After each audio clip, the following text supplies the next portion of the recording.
at the 3 dominant approaches. Now, these are the approaches in every intro to sociology class you'll learn: functionalism, conflict theory, and symbolic interaction. Within sociology, these are not the only approaches. Some other common approaches you'll encounter and could even take classes on, specifically on these ideas: feminist theory, so studying gender, studying power related to gender, very important approach within sociology. Postmodern theory, which is a different way of understanding how we actually know about the world, another dominant approach. We won't get into that much in this class. Critical race theory, saying, hey, one of the biggest ways of understanding how society functions and some of the challenges, whether it's about holding groups together or breaking us apart, it's looking at race. It's also looking at how we even define what race is and who people and what races people identify as. So these are all their dominant approaches. We're going to focus on functionalism, conflict theory, and symbolic interaction because those are the ones that underlie all the other approaches. If you know that, you're in pretty good shape.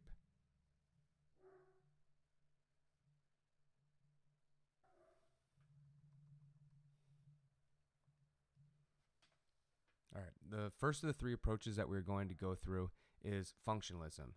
The person most associated with functionalism is this French theorist, Émile Durkheim. You don't need to remember that name. If you take social theory, if you take upper level sociology courses, you'll get introduced to him again. Not that important.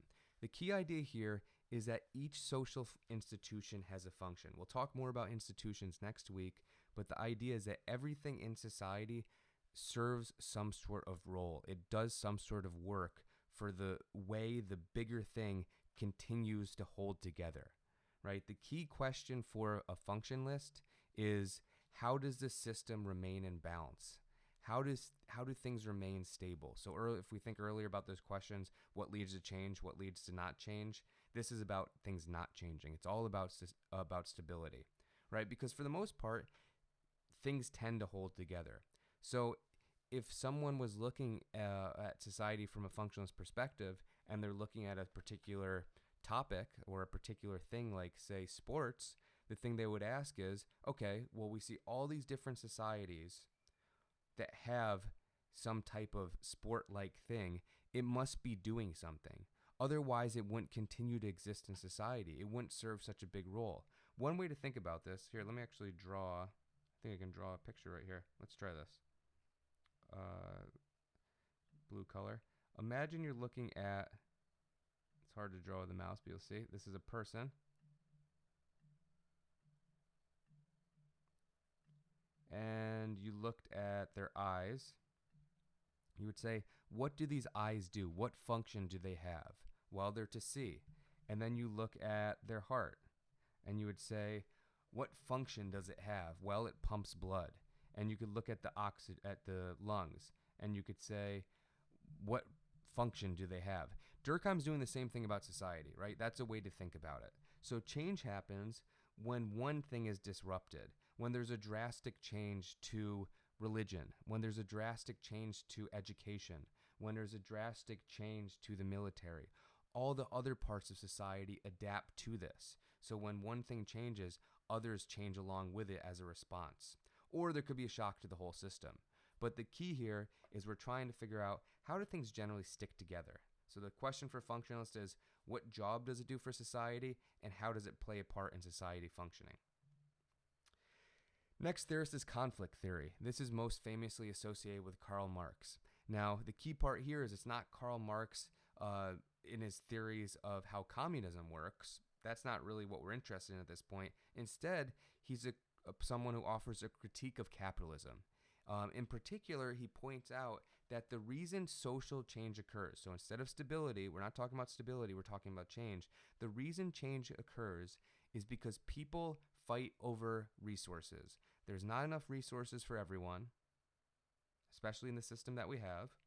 And so people want to get more of those, or at least they want more than they have. That leads to change.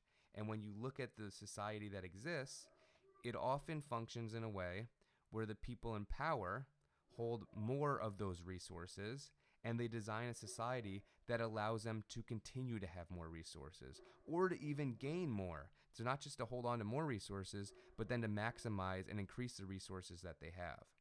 Now, from this perspective, if you're looking at something, you wouldn't say, how does this help society stick together and remain stable? Instead, you would say, how does this system serve certain people more than other people, right? If you're looking at something like school, you might say, well, what lessons are being taught in school? Are all schools teaching the same lessons? Do people with money go to better schools and people with less money go to schools that do not set them up to do as well in the system? Any of those questions might be asked, right? So with Durkheim, with the idea of a functionalist, they would say, okay, what does school do? It teaches key values. It holds us together by teaching shared ideas. It provides a common history. Marx would come along and say, or a conflict theorist, and say, okay, but is that really what's going on? Are there inequalities that exist in this system? So that's the focus. The third approach, which initially seems the most complicated, I think it will seem the most complicated, but will make a lot of sense by the time we're done. We're going to get into symbolic interaction, I think in 3 weeks or so, maybe 4 weeks. But in symbolic interaction, the idea is that reality is made up by exchanging meaning.